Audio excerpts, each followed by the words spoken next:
What's up, guys? Thomas Mott here alongside Josh Davis. We are back with the Wednesday Link Live, 7 p.m. Eastern Time. Maybe you mute the Phillies game right now. They're going to win this one anyway. They're starting to roll, and hang out with us for the next 45 minutes to an hour as we are getting you ready for Week 6 of the National Football League. Josh, good evening, and Bryce Harper, good evening as well. 2 home runs already. Yeah, no joke. Yeah, no joke. Nope. He is absolutely doing well. Can you hear me okay? Because I'm getting a I little can bit hear of you. kind of buffering back and forth. So it may be my channel, but Yes. I you're think good? that it just smoothed out. Okay, It just smoothed cool. out. Try it again. We got to Okay, work all on right, that, cool. Josh. Yeah, but no, I agree. As far as that Phillies game,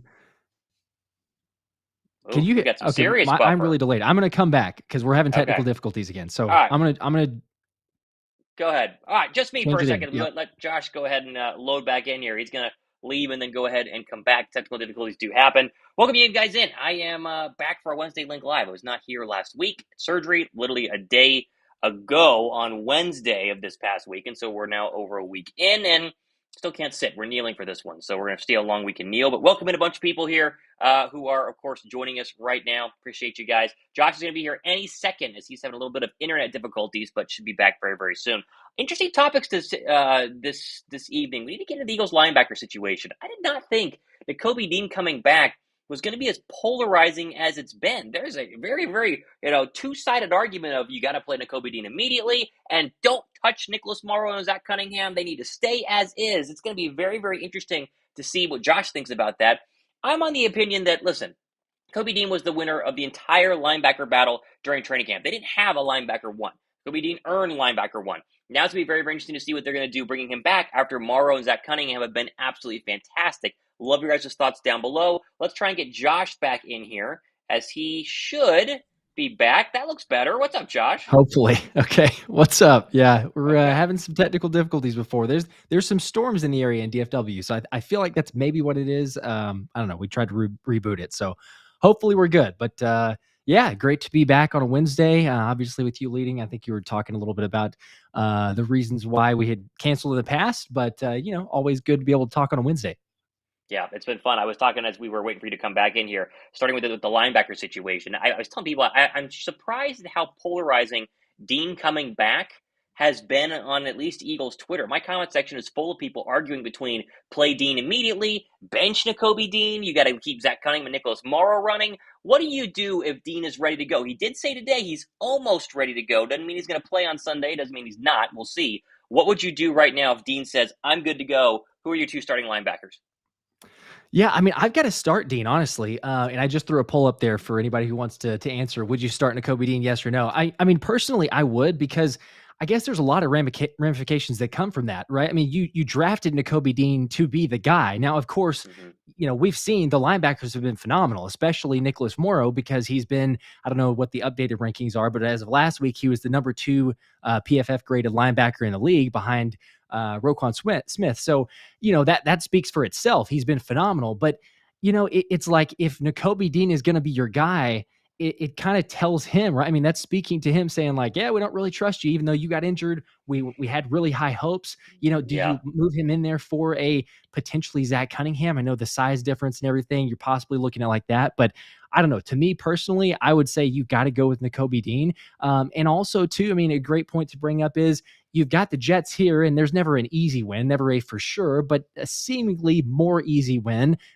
potential against the Jets versus the following week, which we're both going to be there for the game against the Dolphins. If he's ready to go, I'd like for him to kind of shake off the rust, so to speak, against the Jets so that he Yeah. could be good to go for the Dolphins, because that's going to be a lot more difficult of a game. But personally, I think if Nakobe Dean was your guy to start the season just because of an injury, I know some guys played well. I don't think that you just say, yeah, let's go ahead and take him out. It's probably a different case of, hey, Reed Blankenship played well for CJ Gardner-Johnson, and then he returned. A little bit different scenario there, but still to the sense of your starter at the start of the season was a Nakobe Dean. I feel like you still got to go in that direction. Yeah, I understand people saying that Cunningham's bigger, and so you need him to stop the run. the Eagles are great against the run, and it's not simply because Zach Cunningham's 6'3", right? They're really good against the run because their defensive line is very good against the run. I agree with you. I think reps this weekend are going to be good for him, and you can still mix people in there. They put Sidney Brown at safety sometimes. They move Terrell Edmonds at safety sometimes. I mean, Justin Evans doesn't start every single snap, and so I think it's a much to do about nothing because you better have 3 good linebackers than 2, right? I mean, come on. We've been Philadelphia Eagle fans our entire Yeah. lives. How many years have we not had 1 good linebacker? It's been a long time. So I think you work Dean back in there. I do think you can't punish Morrow, though, right? I don't think you can take snaps away from Nicholas Morrow because you already cut him once. You already told him he wasn't good enough. Now he's playing like the second best linebacker, top 3 linebacker in the National Football League. What do you do? Tell him he's not good enough again, despite what the numbers are saying? It doesn't make sense. So I think Cunningham would be the odd man out. But again, run situations, sure. Maybe you keep Morrow and Cunningham, or Dean and Cunningham. Passing situations, then maybe you go with Morrow and Nakobe Dean. It's not like Morrow's a great pass defender in terms of stopping linebackers and slot receivers, but overall he's been good enough, and it's really, really hard for me to just dump him. But Dean, like you said earlier, did win the starting linebacker battle in training camp. They love what they saw from this guy until he got hurt. You got to put him out there and see what happens. Welcome to a bunch of people watching us tonight. I appreciate you guys hanging out with us. Matt Kreider says, do you guys have a podcast? If not, you should. I think you're listening to the podcast right now. I think this is Oh, the there you go. podcast with video. Yeah, Come on, this is absolutely. kind of what it is, huh? It's the weekly one. There it is. Yeah, the weekly one. Go Phillies, Braves, 20-year-old, 5 balls to start. Yeah, Phillies looks like they're going to roll tonight. Pretty nice there. If Dean is ready, he should start, says Cranky.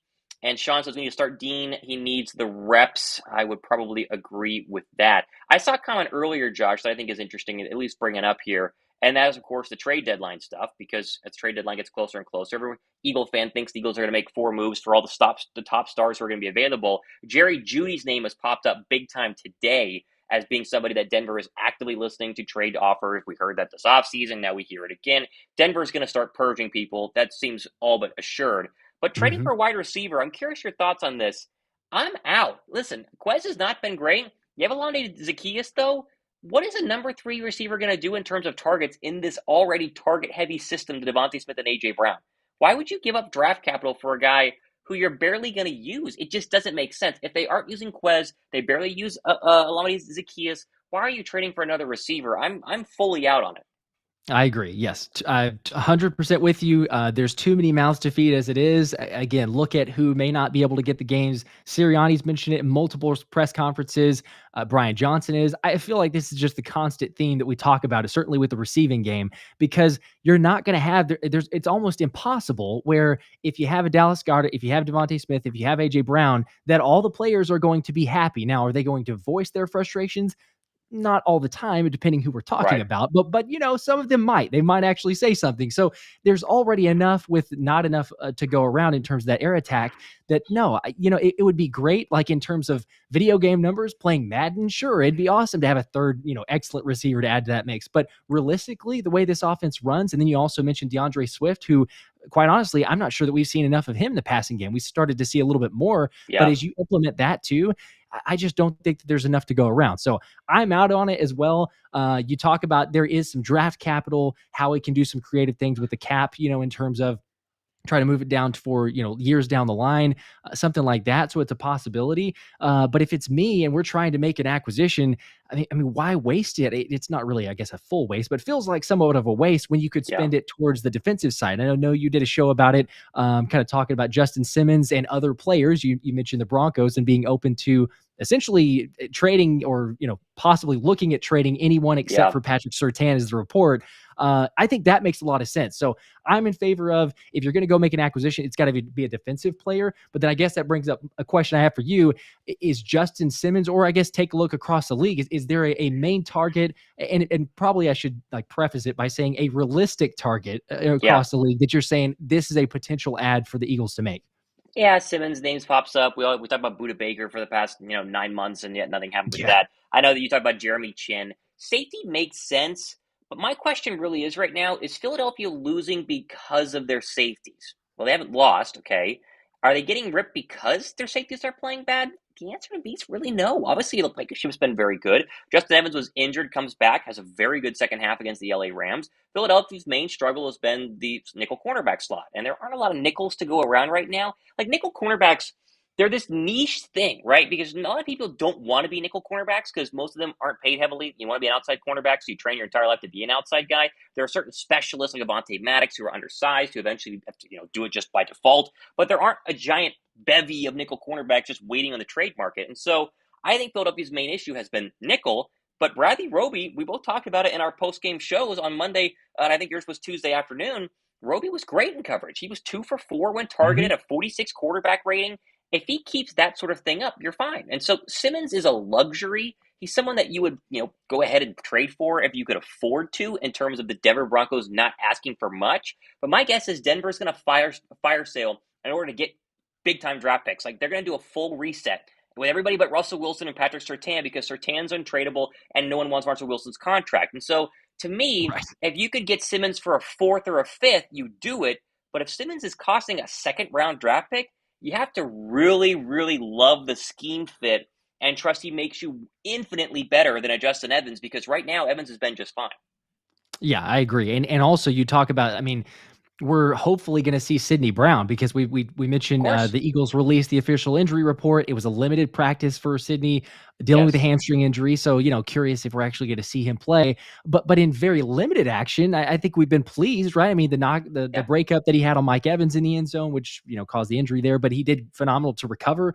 And I think he's shown some steps to take those next steps. But I'm with you. Yeah, if you start going too much on it, then all of a sudden you're going, well, did we give up too much draft capital for a somewhat of a need, but to what extent really? So I don't know. It'll be interesting to monitor that as we go along, but it looks like, do we have a super chat? I want to make sure I get that one down. Do we have we do. No one? I didn't enter that. So let me make sure I get that one down. No one said, little off topic, what do y'all think about trading Quez in a 3rd for Jeremy Chin and Barnett for Hardman? You did a good job talking about Mecole Hardman today, being like he's done nothing anywhere. The former draft pick out of Georgia, very little with the Chiefs, nothing with the Jets. He's a healthy scratch. I mean, it's like Chase Claypool all over again, but worse. Chin is fine. I mean, I'm fine with Chin. I mean, Quez in a 3rd for Jeremy Chin would be okay. But let me just pitch this to you here. Philadelphia's a lot of draft picks next year. The reason that good football teams become bad is because of cap space. You see this all the time in the National Football League where teams are really, really good, and then they got to slim down because they got too good, and they got to pay everybody, and then you have a cap issue, and you lose a bunch of players. The Chiefs are a great example of this. The Chiefs have lost the majority of their skill players. They don't have a skilled running back. Pacheco's on a rookie deal. They don't have a skilled wide receiver. Travis Kelce's 34 years old. They barely were able to pay Chris Jones. You take away Patrick Mahomes and insert a mediocre quarterback like a Kirk Cousins or a Dak Prescott on the Chiefs, they're a 10-9 win team at best. Cousins or Mahomes lifts them. Philadelphia is going to have to pay people. The upcoming free agent list is massive. You eventually have to pay Devontae Smith. Goddard's contract is going to come up. Do you keep him or not? DeAndre Swift is going to finish up his 1-year deal. What do you do with Fletcher Cox, Brandon Graham? Do they come back for more years? You need draft picks. That way you can hit on future stars and pay them nothing and prolong this honeymoon process of Jalen Hurts and Nick Sirianni being elite together. That's the big key here. Now, you got to hit on draft picks, but if you hit on draft picks, you then don't have to give up draft picks and pay somebody like Justin Simmons a lot of money, thereby probably losing a Devontae Smith or losing a Dallas Goedert, right? There's give and take all throughout this roster when people need to be paid, and there's a lot of people that need to be paid. The more draft picks you have on rookie contracts like Nolan Smith and Sidney Brown and Jaylen Carter, the better chance you have of being good for a lot longer and stay in a Super Bowl window versus letting that close. Yes, I'm totally with you. Yes, and that's the benefit. The shock, I guess, easiest point that comes to mind is the fact that we have a Jaylen Carter who somehow, it's like, I know we talk about it all the time, but everything that he does, and then we continue to hear more and more about Jaylen Carter and not only the on the field, but then you hear about the off the field and his willingness or want to continually get better, to ask guys to be a sponge, soak up all this information, and the film study. I mean, Jason Kelce said the things that Jaylen Carter's doing, I think he did it on the New Heights podcast today, but the things that Jaylen Carter recognizes in terms of offensive lineman pulling, or you're seeing different recognitions of how the blocking schemes are, that's something that takes years to develop, and Jaylen Carter's just coming from day one. So to get off a little bit on a tangent, but it's easy to with the bread man, like, he's just phenomenal. But to your point, like, yeah, when you get a guy on a rookie contract and you've hit a home run with that, that's how you continue to progress and keep that alive, because like you were alluding to, there's a lot of guys we got to pay. Now, thankfully, how we got a deal done with Jalen, and your window is that 4-ish years like we've talked about. Yeah. There's Yeah. going to be enough time, but you do have to pick your spots. It's not exactly, I think there's a certain extent, and as we're, talking, the Phillies are, obliterating the Braves here, but you make the analogy or the similarity there to baseball. The trade deadline at baseball seems to be a little bit different. It's like a hey, a win now mentality, whereas football, it can sometimes come back to bite you a little bit. Now there is some Yeah. of an acquisition. I do think that probably both of us agree that there will be an acquisition that Howie makes before the deadline, but to what magnitude? I don't think we're talking about a star player that comes in here to the defense. I mean, unless it's just a crazy deal that you can make happen. But realistically, in my mind, I feel like it's an added piece that maybe provides a little bit of a depth, and whether that's on the O-line, you're looking at a defensive back who may be in play, something like that. But realistically, I'm just not sure that I see something beyond that in terms of a starter. So I'm with you. It totally makes sense as far as those guys that could play, especially because injuries, and again, we could go back to the injuries. Are there any concerns? I haven't seen reports. I don't know if you've read anything yet either, but as far as Justin Evans did not practice and Darius Slay did not practice, I think both of them dealing with a knee. Have you seen anything else besides that, or I haven't. do we know? Yeah, Darius Slay was tweeting at Tyreek Hill earlier today, hinting at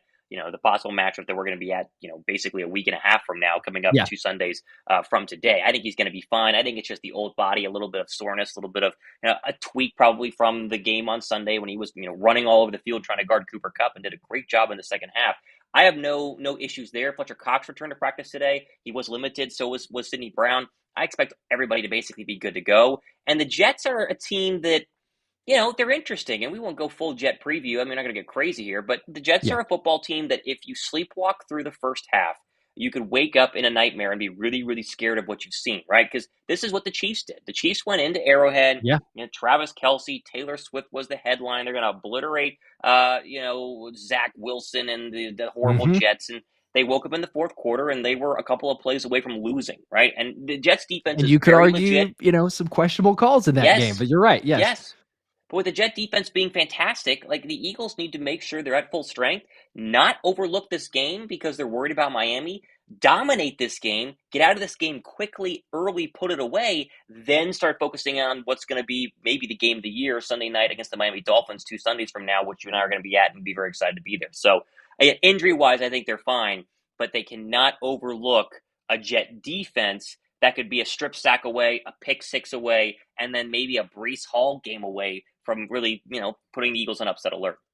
Yes, and you can't count out anyone, as we know in this league. We've seen some teams, and I love it because you can make the case. I know the easiest or the quickest thing to do for someone, especially we get this back and forth on Twitter, is oh my gosh, we beat this team by 20, and you struggle with Oh them or my whatever. But gosh. it's like, come on, the NFL teams are very competitive, and when you're a team like the Chiefs, when you're a team like the Eagles, you have a target on Yep. your back because we were in the championship game. So this whole, again, oh, we dominated this team. We dominated the Patriots, because you keep hearing it from Dallas, but they just got obliterated by the 49ers. Yeah. So Great.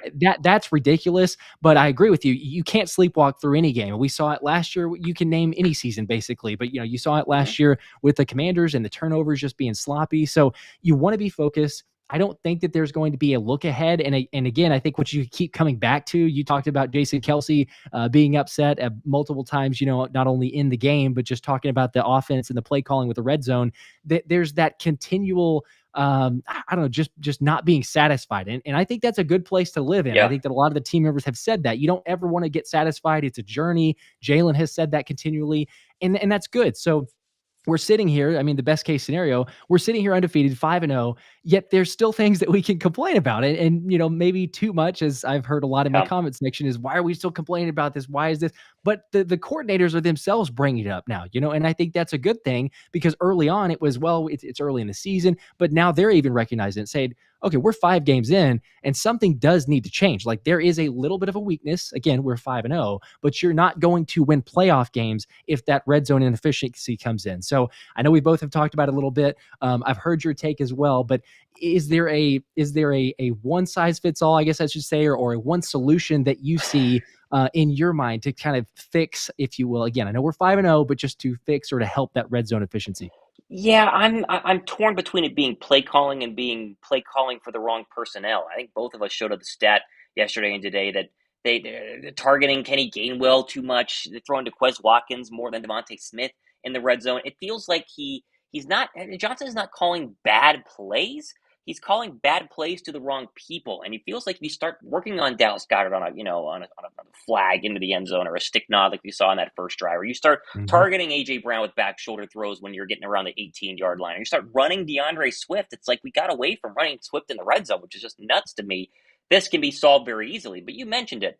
You got to clean that sort of thing up. There's a team in Santa Clara, California that's really good, and the Niners know they're really good, and the Niners are on a revenge tour this year, and you're going to have an A-plus game to beat them. You're also going to have an A-plus game to beat the Dolphins, A-plus game to beat the Dallas Cowboys, believe it or not, an A-plus game to beat the Kansas City Chiefs, and the Buffalo Bills. There's a lot of good teams left on this roster, on the schedule. The Eagles have a better roster than all of them. I believe fully they're better than every single roster out there, including the 49ers, because they don't talk about the 49ers secondary. We don't talk about the 49er offensive line not being as good as it once was. And Brock Purdy, to me, is still a mystery because he's only trailed for 3 minutes in his entire career. What does he look like down 10 with 8 minutes to go in the fourth quarter? Nobody knows. But they need to clean up things like the red zone. That way we don't have a lull, because the big problem with the 49ers is not just the fact they're good, their schedule's easier than ours. And that number one Mhm. seed is going to be the difference between hosting a bad football team like the Bucks or maybe the Cowboys in the divisional round, or having the Lions come to you in the divisional round. And you'd much rather not have to play the Lions and then the Niners versus having Niners on the road versus having to play like the Bucks at home, and then you get to play the Niners at home for all the marbles. So it's very Yeah. critical that they figure out this red zone. And people complaining that we're complaining don't understand that, because the Eagles have not played anybody serious yet. Yes, I agree. And there's a part to it which I kind of feels funny or silly, I suppose, saying it, or just odd, right? To say like with playing the Lions is a more dangerous thing, but we've seen it. You know that's a team Yes. that looks legit, and so they've been playing very well. But I agree, it does come down to that. Granted, the schedule, like you mentioned, is very difficult. But you have to make sure that you're efficient in all the areas. And again, as we continue to see this upward trend, I mean, at least it's satisfying to say we've seen that over the last several games of you're constantly getting a little bit better. There's a little bit of improvement. Now, we're not going to expect everyone to be humming or firing on all cylinders, or at least all Yeah. teams. However, the 49ers, like you mentioned, I mean, they seem to be very close to that mark, which is fine. You know what? Hey, it's a very long season. And as we've seen, Kyle Shanahan can coach himself out of QB. So there's we don't wish any injuries on anybody, but I'm just Yeah. saying, like, his schemes sometimes, blocking a guy with your second string tight end doesn't work. So we'll see. Now, realistically, what I would love to happen is I want both teams to be as healthy as possible in December, so that we can, answer that question somewhat. But even if it needs to be in the playoffs when it really matters, all right, let's see who's the better team. Let's answer it for once and for all, who they think we got lucky or whatever. But no, I'm with you. It does matter, as we know. I mean, home field advantage is huge, certainly in the playoffs.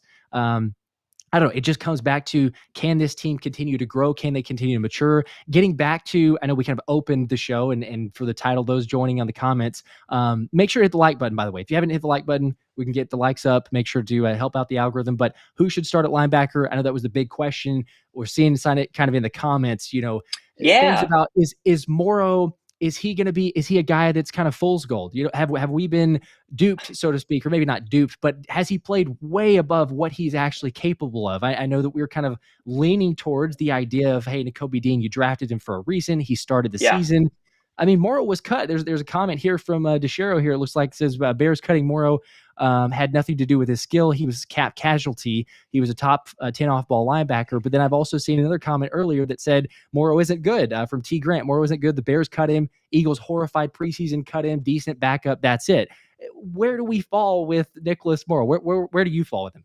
He's a top 3 linebacker statistically in the NFL right now. I mean, There you go. this whole idea that the Bears cut him and then the Eagles cut him, so therefore he's trash, is a terrible argument. It makes no sense. And the reason why it makes no sense is because you've had now 3 weeks to watch with your own eyes and see Morrow be the best linebacker on the field for Philadelphia. He's playing great. He's playing really good football. Now, he might not be able to sustain it, but there's no indication that he can't. He was the leading tackler for the Bears last year for a reason. I picked him to be the starting linebacker when the Eagles first signed him months ago back in March, and for whatever Mhm. reason, they just didn't really figure it out in training camp. I fully believe in him right now, but guess what? You have Dean coming back, and whoever plays better going forward gets to play more and probably gets to play the most, and that's going to be, the linebacker coach's decision, Sean Desai's decision, but if Dean is healthy, he'll play. but you can't take snaps away from Morrow because he was cut a couple of months ago and could eventually not play at this level, next week or something like that. I just think it's ridiculous. I think the Nicholas Morrow disrespect is surprising. But I guess it's what we're gonna do right now. It doesn't make sense to me. Yeah, I'm leaning towards, again, I know we kind of mentioned it earlier, but I'm still leaning towards the Nakobe Dean. I agree with the absolute hate or saying that Nicholas Morrow is terrible or he's bad. I think that's ridiculous. That's too far fetched. He's played well Yeah. enough to say that he's for sure locked in the starting job. He's sent Nakobe Dean to the bench, or there's no way that the Eagles are pursuing that. I think that's a little bit strange or odd. Or maybe a little bit of a far-fetched take there, because again, we've seen what the Eagles staff thinks or hopes that Nakobe Dean will be, and it feels like they're going to trickle back in that direction of, let's get Nakobe Dean in there. If he doesn't start this week, you would think maybe it's a situation with he's not quite 100%. Why rush it? Yeah. Let's not do anything that we don't need to. So let's let the linebackers play because they've been playing well already, and then see what it is for the Dolphins. But again, if it's my preference, I mean, Nakobe was smiling afterwards whenever he's getting interviewed, or I guess before practice today. So it seemed like he's ready to go. But I wouldn't mind shaking off that rust. Again, like we mentioned, we're going to be at the Dolphins game. Sure. It's going to be fun before the Kelly Green matchup. So hopefully he can be ready to go for that one. Yeah, I'm not worried about it. Philadelphia's one big issue was nickel cornerback. They have hopefully solved the nickel cornerback spot. And Sean Desai, I was reading a fascinating thread on Twitter earlier today about what Sean Desai did defensively in the game against the Rams. He threw the kitchen sink at Cooper Kupp. We saw it in that first drive where he put Goodrich on him, and then Morrow was on him, and then Roby came in, and then they would shadow him with Darius Slay. And the person who was doing the whole write-up, I don't know exactly remember his name, but he was talking about how Desai is really, really experimenting and really mixing things up. And it feels like they're able to do that because they played 5 mediocre to bad teams so far, and they've gotten away with it, and they've been able to win. But he's trying to kind of dial it in. That way, when they play Sunday night against the Dolphins, Tyreek Hill and Jalen Waddle and Raheem Mostert and Tua's extremely fast release, they have their set plan. And so I could see them kind of bouncing things around at least for one more week against the Jets and then trying to kind of figure things out. But again, the only reason they play bad is because the secondary has either been injured or struggled a little bit. If that kind of tightens up, the linebackers are playing great, whether it's Dean, Morrow, or Cunningham, and the front four is unstoppable. I mean, Jaylen Carter is playing at a Pro Bowl caliber level as a rookie. He will win Defensive Rookie of the Year, barring an injury or barring some sort of major setback. And right now, the Eagles are good. I mean, the Eagles are a good football team, and it blows my mind that some people forget that. And we said last time we did a live show, Philadelphia is not perfect last year. They're perfect the final, 4 weeks when they played great in 3 games in the playoffs, and that was it. They lost to the Saints. They lost to the Cowboys. They almost lost to the Colts with Jalen Hurts. The Bears gave them trouble. Like, they were not perfect by any means. This team right now is better than last year and looks a lot more dominant than last year on both sides of the football. We just only remember the Niner game and the Giants game, and that's what's kind of ruined our perspective for where Philadelphia is here at 5-0. Yeah, the perspective is a little bit different. And it's hard to, right? I mean, if we talk about just with the way that the playoff run was, it's easy to remember or recall the best of times versus, the struggles or the areas where it was like, oh my gosh, what is this team? Can we do something? But I remember as we were going to, and I was very wrong. I was glad to be proven wrong. But I remember, I think we were texting right as the playoffs started, and it was like, hey, what do you think the team's gonna do? I was like, I think maybe we could win the first game, but I'm just not really sure. We're stumbling into it. We looked great, and then we started to stumble into playoffs, like you mentioned, the injury with Hurts and coming back. I wasn't really sure, and then we saw what happened. So I agree. What we've seen so far from the team, there should not be any major concerns. There shouldn't be a whole lot of complaining or issues on that side. We're going to continue to get better. There is, again, like we've talked about earlier with the red zone, but I think that you're going to continue to see, and the beauty of it, I mean, with both coordinators, right? I mean, they had their best game, I would say, for sure so far this season against LA. But we're seeing that growth, and we're seeing that taking the next step on both sides. And certainly with Desai, and you got to give him even extra credit too, because look at the injuries that he's had to deal with. I mean, the fact that he has not had his core group, and it's like, oh, hey, by the way, your green dot wearer is gone. So you got to, manage a different linebacker now. The linebackers have been great, give them credit. But the same thing from the secondary. Oh, James Bradbury is going to be out for a game. Oh, by the way, you've lost 2 of your nickel corners, if you go all the way back to the training camp, or start of preseason. two nickel corners that were going to be in there. So he's had to shift a lot of things around.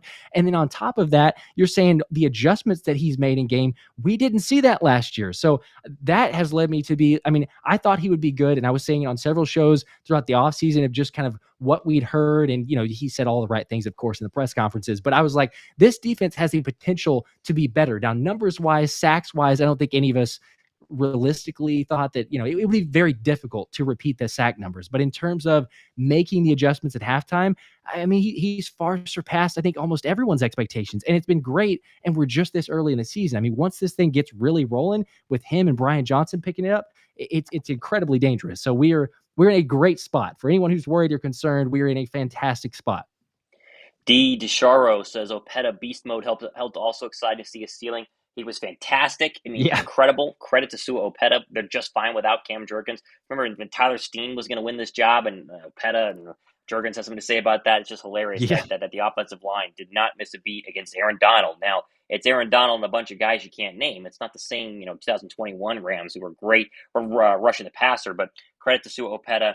I see people talking about how they should trade for another pass rusher. There really isn't one that makes a lot of sense right now who's going to at least be on the trade docket. And Barnett is Barnett. I understand wanting to trade away Barnett, but you don't need to replace Barnett. They have Nolan Smith for a reason, and the expectation is he's going to get better and better as time gets longer and longer into the future. So the trade deadline always is frustrating because we have in our mind that they're going to go out and make some sort of massive splash, some earth-shattering trade, because recently we remember the Ajayi trade and how big it was for Philly. Mm-hmm. When they traded for Ajayi, he was coming off an injury. He had done nothing in Miami. It was like, okay, it wasn't a big deal. And then it became a big deal, although they used him a lot less in the postseason because of Clement and obviously LeGarrette Blount.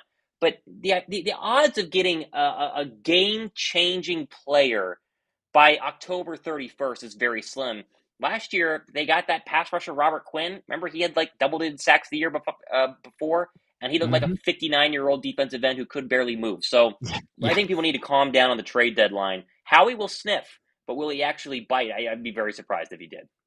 Yeah, I do too. He's going to do his due diligence. There's probably going to be some names that you hear or some more names, rumors as far as that goes. And I feel like there could even be some potential ad or, one potential ad of an addition like we talked about, you add to the depth. But yeah, as far as like that major, big name acquisition or a game changer there, it's just a little bit less likely, I think than you'd see in other sports or other leagues like we talked about. So I don't know. It's something to monitor and keep an eye out. I'm also curious too. I mean, we're going to hear soon. We're going to have to. But what the punter situation is going to look like, because they've done this whole punter carousel of Aaron Sitbos for a little while. You do the 3 practice squad elevations. They only do two, of course, and then they release him and then get Braden Mann. But now Braden Mann is up against it. Like either you sign him or you go get one of the other guys that you worked out and then just keep this whole idea of the practice squad elevations. It seems like, even though I wouldn't say that Braden Mann's been phenomenal, he did better in the game against LA, but it's not just been, through the roof. He's one of the top punters. However, we got to give some credit to Michael Clay, and I've got to apologize to him, because there are a lot of negative comments that I was making, and I think a lot of people were making about Michael Clay. But according to some of the stats and metrics, I mean, the Eagles have one of the top special teams, if not the special teams unit in the league. That's ridiculous. I mean, who could have seen that coming? But again, we've got better coordinators maybe than what we expected. Yeah, credit to Michael Clay, because everyone was like, why did you keep this guy? Why did we keep Britton Covey, right? Britton Covey's trash, and now Covey's one of the top 5 returners, and Clay's, coordinating with the best special teams unit in the National Football League, and it helps out. You have Jake Elliott, and you're kicking a lot of field goals as well, which, Jason Kelce said was frustrating today. But, credit to Clay and credit to Kelce. Do you think there is credit to Covey. Do you think there is a big move, maybe not for Philadelphia, but the rest of the league at the trade deadline? Kirk Cousins' name.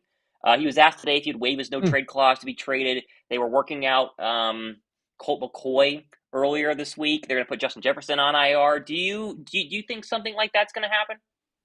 Yeah, I don't know. It still seems kind of crazy if something like that would. I don't know. I wouldn't say it's impossible because we have seen some wild things happen, but I don't know. As of right now, I'm leaning towards a no. But I don't know. I guess I go back and forth on this. I'm having a hard time answering because you're right. I mean, they put Justin Jefferson on IR. You see kind of the writing on the wall in that sense of where the organization's heading or what they might want to do. So, I don't know. If I had to pick right now, I would still say no, but it wouldn't totally shock me either if all of a sudden, we woke up or just one day we're like, oh, there it is. Wow, they actually made a big acquisition or big move on that side. So Yeah, I don't know. it's interesting, right? I would be very, very surprised if you move a quarterback in the middle of the season, right? You got to build camaraderie. You got to build, trust with the receivers. The idea that Kirk just waltzes to the Jets and makes them, Super Bowl team is very unlikely. So I'd be very, very surprised if that were to be the case at all. I just don't see it happening. Yeah, and you've already given up a lot. I mean, to do the whole Aaron Rodgers Yes. thing too. So if it's the Jets in particular, specifically with that, I think that makes it even crazier. But yeah, it's. I guess I would say again, nothing's impossible because we've seen some crazy things go on. But something to, I guess, see or keep an eye out for. Looks like we've got a comment here too. I was going to get to. Says, let's see. Mommy I Poop said, is Nolan going to get any playing time? You think? So that's a good Did question. he play in the That's a Rams question. game? He did play in the Rams game, but it was like 2 snaps or so. I think I saw the number. It was not a lot. So I think he's going to get some. It's a little unfortunate because I think he had the most snaps, if I remember correctly, that he's gotten so far is against the Commanders. And that was right after Desai said, hey, I need to get some packages where he goes out there. Again, it's all scheme based. So certain teams are probably going to be more favorable of a matchup. Now, I'm not saying that Derek Barnett is the answer. I don't think that a lot of us would say that, but Nolan didn't play great. As much of a Nolan supporter as I am, Nolan didn't play great against the Commanders. And we had other guys that were playing well against the Commanders. So I think that Desai said, hey, you know what? The way the game is working out, the flow of the game, who we want in there, and what level of confidence that the guys have, Nolan's, he's still kind of just slowly, easily getting, kind of put into this defense to not overwhelm or, I don't exactly know what the case is, but I do feel like he's going to get more playing time. I think, again, as the season goes on and what Desai has mentioned or alluded to, we're going to see the Rook out there. But it's obvious he's not a Jaylen Carter yet. Hopefully he could be, but so far it is just kind of a slowly get him acclimated. I feel like it'll be a next season more of a chance for him to fully break out. But it still wouldn't surprise me if you're seeing him as like, oh, hey, he's getting, I don't know, what 15% of the snaps once we get late in the season if he's fully acclimated. So I don't know. Yeah, Maybe I'm wrong.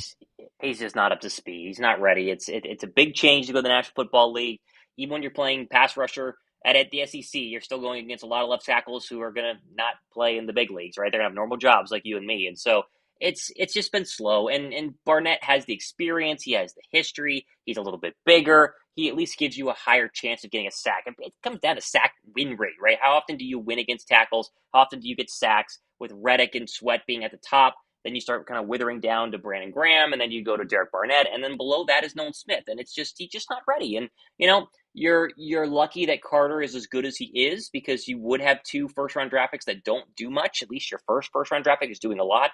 But that's not to say that Nolan won't be great by week 10 or week 13 or something in the postseason with fresh legs or 2024. And if he's great in 2024, that's fine. That's fantastic. As long as he's good eventually. But it seems like right now they're very, very fine with not playing him, and honestly, probably for the best because they've had some close games that have come down to needing some pass rush abilities, and then the later part of these games, you see guys like Hassan Reddick winning, and guys like Nolan Smith probably couldn't have done that, and that's why they kind of keep keep on the football field. Finally, too. Yeah, you mentioned Hassan Reddick. Yes. That was going back all the way to the game. I know you were kind of hopping in and out of the broadcast there, but at halftime, you called it. You're like, hey, where's Hassan Reddick? We haven't seen him. And then he listened to the show. He must have, been listening during halftime. But he was like, all right, I'll show you up. So got the couple sacks. Really good to see, of course, anytime for just a motivator or to kind of get on the right run there.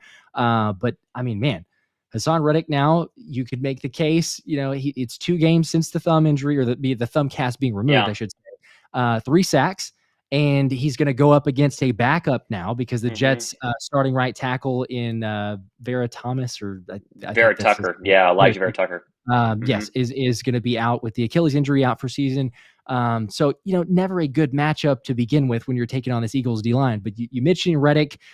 It would not shock me at all if he has another really big game. And like we were talking about when his, struggles or semi struggles, because he wasn't doing a whole lot, then the thumb cast gets removed, and hey, he's starting to make some big plays.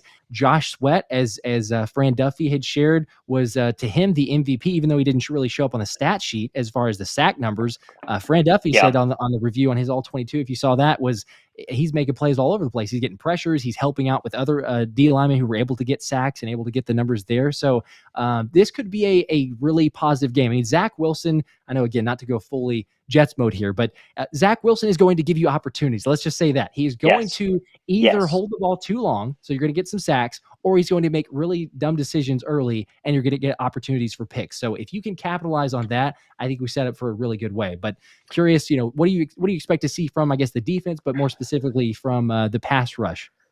Well, people wanted to criticize me that I was ripping Reddick, but I mean, Reddick did nothing the first, 4 games of the season. He literally did nothing, and he didn't do much in that Rams game until the very end. Now, I think that he's probably back. I think the Jets game is going to be kind of the solidifier in my eyes that he is back, but the amount of double teams Jaylen Carter's demanding, Reddick's sack numbers should be higher, and my hope is that now that he's getting even more attention, that is Carter, the defensive tackle spot, that Reddick's numbers start to go ahead and climb. But, I mean, people try to pretend like Reddick was doing something the first 3 weeks. He was doing nothing the first 3 weeks. He was not winning. He was not getting pressures. He was doing very little. And finally, maybe thumb, maybe not.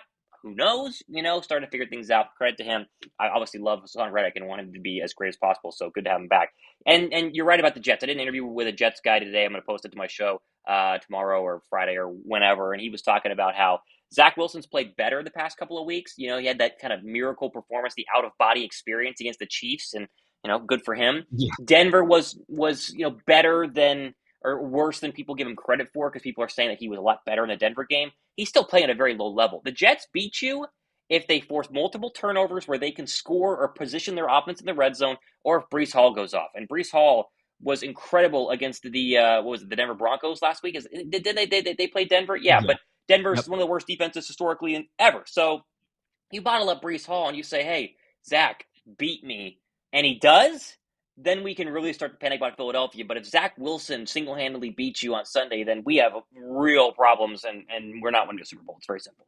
Yeah. There's again, to still, I guess, put the disclaimer out there, like we said, you could lose to anyone in this league, but I agree if we see a Zack Wilson coming out there and we're just not getting anything on that side of the defensive side of the ball, there's going to be some definite concerns. I feel bad for the Broncos, but like you say, they're a dumpster fire, and the way they lost that game too, they might have lost already. The whole Russell Wilson fumble and just the sideline interaction between him and Sean Payton, that was crazy. I don't expect that we'll see that. Again, you can't just walk into this. You can't sleepwalk into this game, but the opportunities will certainly be there. Let's just say I'm happy to have the Philly defense in fantasy. It is a very easy decision to go ahead and do that. So you want to start them. Where are you at in our fantasy league? What's your record? Yeah, so I am 1-3. Oh, okay. I'm 3-2. Must and be nice. It's not too bad. But I've been a little fortunate. I'm not gonna lie. I've played a couple teams.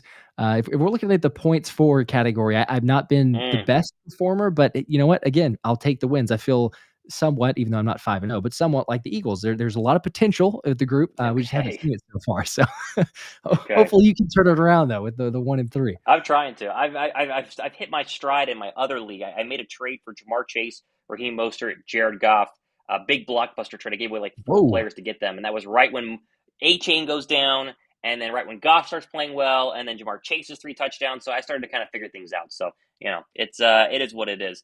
D. DeShiro says, you guys are the best show. Great knowledge and content. Thanks, guys. Appreciate it. DeShiro, make sure you guys sub to both channels.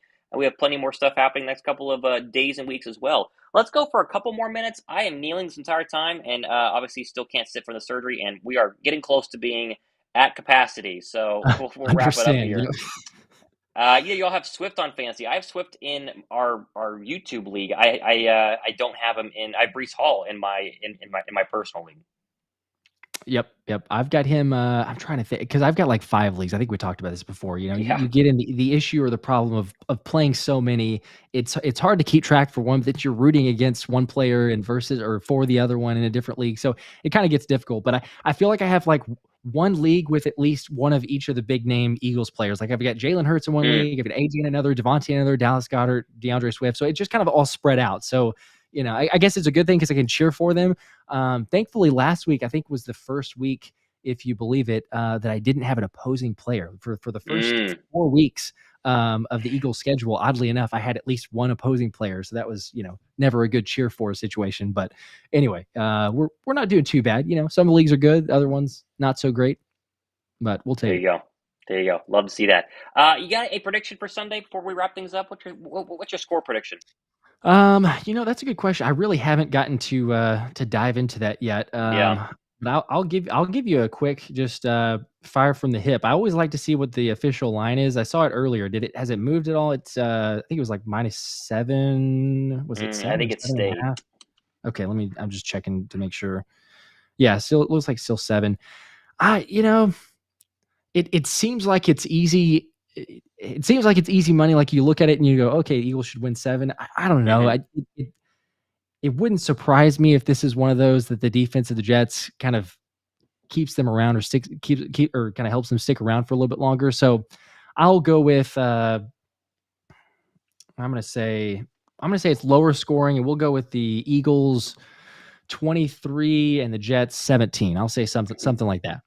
I think it was 24-13, something like that. I don't know how they score, but yeah, it's gonna be fun, and we're gonna be able to broadcast that. Should be live. Hopefully, I can sit down. We'll be fine and ready to go for a little Sunday afternoon for Eagles and Jets. So, all right, we're gonna end just a little bit early today. I got to 15 minutes though, so credit to myself. I was wondering how we're gonna be able to do this. We were able to do it. So we're gonna do longer and longer Wednesday lives as my surgery continues to heal. We appreciate you guys watching. For Josh Davis, I'm Thomas Mott signing off. See you guys. We'll see you. Go Birds.